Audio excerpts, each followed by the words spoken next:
ప్రేక్షకులందరికీ నమస్సుమాంజలి. మనం ఇప్పుడు మార్చి నెల ఆహ్, వార వార మాస ఫలాలు చెప్పుకుంటున్నాము. మార్చి నెలలో ముఖ్యంగా 3 తారీఖున సంపూర్ణ చంద్రగ్రహణం ఉంది. ఈ చంద్రగ్రహణం మధ్యాహ్నం 3/3/2026 మధ్యాహ్నం 3:21 పడుతుంది. మళ్ళీ అది విడుపు ఎప్పుడు అంటే 6:49 అది విడుస్తుంది. ఇది పుబ్బా నక్షత్రంలో జా గ్రహణం పడుతుంది కనుక సింహరాశి వారు పుబ్బా నక్షత్ర జాతకులు ఈ గ్రహణాన్ని చూడకూడదు. వాళ్ళు తగిన జాగ్రత్తలు తీసుకోవాలి. వీళ్ళు తర్వాత గ్రహణం తర్వాత స్నానం చేసి దీపం వెలిగించుకోవాలి. ఇంకా వీళ్ళు మరుసటి ఒక బ్రాహ్మణుడికి బంగారం, వెండి, బియ్యం, వస్త్రాలు ఇట్లాంటివి దానం చేయాలి. ఈ నక్షత్రానికి వాళ్ళకప్పుడు ఈ నక్షత్ర దోషం తగ్గుతుంది అనమాట, గ్రహణ దోషం తగ్గుతుంది. ఇక ఈ నెలలో ముఖ్యంగా 19వ తారీఖున ఉగాది పండుగ వచ్చింది.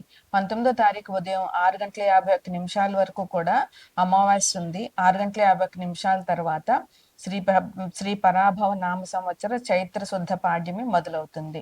అందువల్ల 19వ తారీఖు గురువారం నాడు ఉగాది మనకి నూతన సంవత్సరం స్టార్ట్ అవుతుంది అనమాట. అందుకని అందరూ కూడా ఉగాది రోజున తగినంతగా దేవాలయాలు దర్శించడము, పూజ చేసుకోవడము, బాబా పూజ చేయడము ఇట్లాంటివన్నీ చేసుకోవాలి. ఈ గ్రహణానికి మీరు గ్రహణానికి ముందు అంటే 3 గంటలకు పడుతుంది కనుక మధ్యాహ్నం తొందరగా గ్రహణానికి ముందే మనకి తిన్నది అరిగిపోవాలి కనుక తొందరగా భోజనం చేయడము.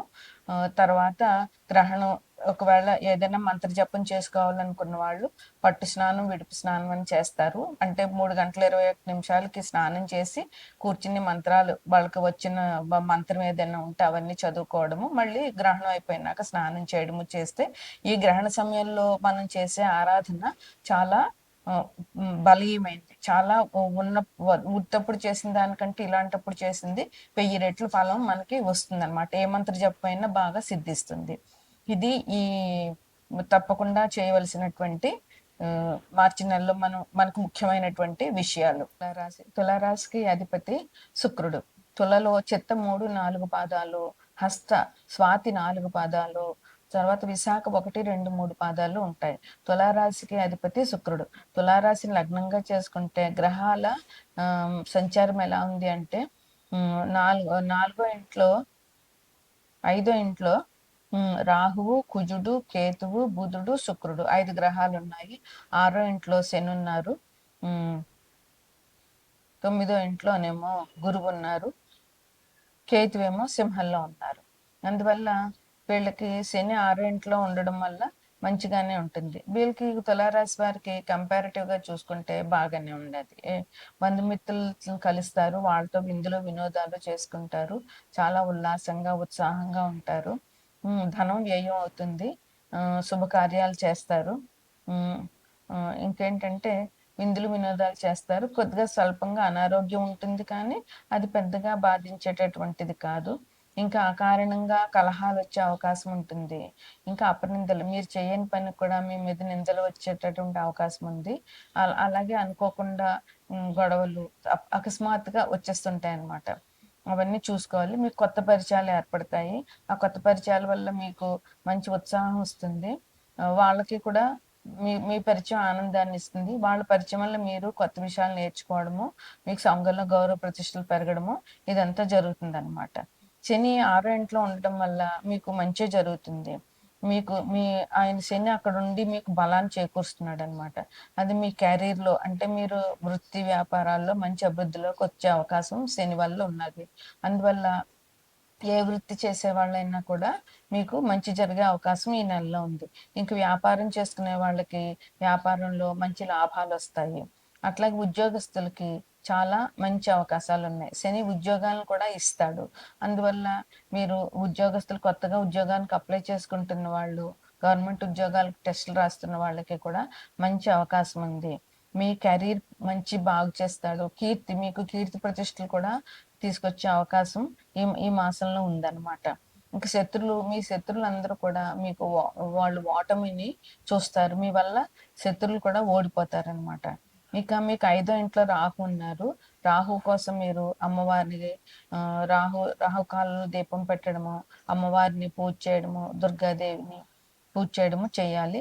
శనికి ఇంకా మంచి జరగాలి అని అంటే కనుక మీరు శనివారం నాడు శనికి తైలాభిషేకం చేయడము, లేదా శివాలయంలో శివుడికి అభిషేకం చేయడం వల్ల శని బాధలు తొలగిపోతాయి. తులారాశి వారికి ప్రత్యేకమైన పరిహారాలు ఏమీ లేవు. నిత్య దీపారాధన చేసుకుంటే సరిపోతుంది. ఇది తులారాశి వారికి ఈ మాస ఫలితాలు. తదుపరి రాశి మేనరాశి. మేనరాశికి అధిపతి గురువు. మేనానికి పూర్వభద్ర 4వ పాదము, ఉత్తరాభద్ర 4 పాదాలు, రేవతి 4 పాదాలు ఉంటాయి ఈ ఈ రాశిలో. మీనరాశిని లగ్నంగా చేసుకుంటే లగ్నంలో శని ఉన్నారు, మిథునంలో గురువు ఉన్నారు, సింహంలో కేతు ఉన్నారు, వ్యయంలో రవి, రాహువు, శుక్రుడు, కుజుడు, బుధుడు, ఇన్ని గ్రహాలు వ్యయంలో ఉన్నాయి. ఇది మీనరాశి వారికి కూడా ఇది చాలా ఇబ్బందికరమైన పరిస్థితి. వ్యయం అంటేనే ఖర్చు, వ్యయం అంటేనే హాస్పిటల్ ఖర్చులు, అనారోగ్యము, దీర్ఘకాలిక అనారోగ్యాలు ఇలాంటివన్నీ సూచిస్తాయి 12వ ఇల్లు. అందులో ఇన్ని పాపగ్రహాలు ఉన్నాయి అని అంటే మీనరాశి వారికి చాలా కష్టకాలం అనే చెప్పొచ్చు. ఒక్క శుక్రుడు మంచి గ్రహం అయినా కూడా ఇన్ని పాపగ్రహాల మధ్య శుక్రుడు మాత్రం ఏమీ చేయలేడు. ఇంక లగ్నంలో శని. అందుకని వీళ్ళకి ఎటు చూసినా ముందు వెనక కూడా మంచిగా లేదు కనుక మీన రాశి వారికి ఈ సంవత్సరం చాలా కష్టమే. ఎందుకంటే శని ఈ సంవత్సరం అంతా కూడా లగ్నంలోనే ఉంటారు. రాహుకేతులు కూడా ఇంకా ఇంచుమించు ఈ సంవత్సరం చివరి వరకు ఉండే అవకాశం ఉంది కనుక ఇప్పుడప్పుడే వాళ్ళు స్థాన మార్పు లేదు. ఇక ఒక్క శుక్రుడు మాత్రం 2వ తారీఖున కుంభం నుంచి మేనంలో కడతారు. రవి 15వ తారీఖున కుంభం నుంచి మేనంలో కడతారు.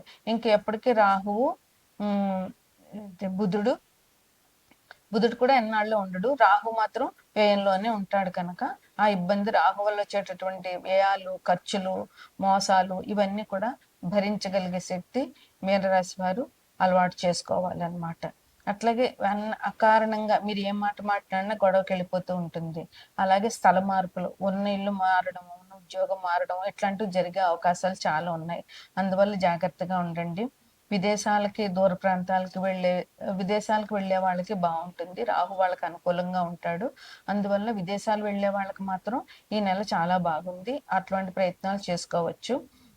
చోర భయం ఎక్కువగా ఉంది. మీ వస్తువులు పోగొట్టుకోవడము అది జరిగే అవకాశం ఉంది కనుక మీరు చాలా జాగ్రత్తగా ఉండి ప్రయాణాలు చేసేటప్పుడు జాగ్రత్తగా ఉండండి. ఇంకా మీకు మనస్పర్ధలు, అనారోగ్యాలు ఇవన్నీ వచ్చేటటువంటి అవకాశం చాలా ఉందన్నమాట.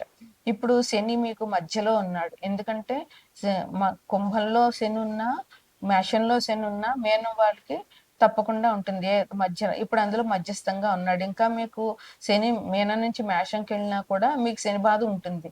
అందువల్ల ఇప్పుడు మధ్యస్థంగా ఉన్నాడు కనుక ఇప్పుడు చాలా ఒత్తిడి తీసుకొస్తాడు మీ మీద. అందుకని ఇది చాలా తీవ్రమైన దశ. శని మధ్యస్థంగా ఉన్నాడంటే అందువల్ల మీరు చాలా ఆర్థిక విషయాల మీదైనా ఇబ్బంది ఉంటాయి, లేదంటే ఆరోగ్యం మీదైనా ఇబ్బంది ఉంటుంది. మీ ఓపికను పరీక్షిస్తాడు, తీవ్రమైన ఒత్తిడి తీసుకొస్తాడు. నిజంగా చెప్పాలంటే మీన రాశి వారికి ఇది చాలా గడ్డు కాలము, పరీక్షా సమయం. అందువల్ల మీరు ఏం చేస్తారంటే గురువు మూలంగా కొంచెం తట్టుకోగలిగే శక్తిని ఇస్తాడు. కానీ మీరు శనివారం నాడు శివాభిషేకం మానకుండా చేయడము, శనివారం నాడు హనుమాన్ టెంపుల్కి వెళ్ళి 11 ప్రదక్షిణాలు చేయడము, లేదా హనుమాన్ చాలీస 11 సార్లు పారాయణ చేయడము, వెంకటేశ్వర స్వామి గుడికి వెళ్ళి వెంకటేశ్వర స్వామి పూజ చేయడము, ఇంట్లో వెంకటేశ్వర దీపారాధన చేయడం వల్ల మీన రాశి వారికి శని నుంచి వచ్చేటటువంటి ఇబ్బందులు తొలగే అవకాశం ఉంది.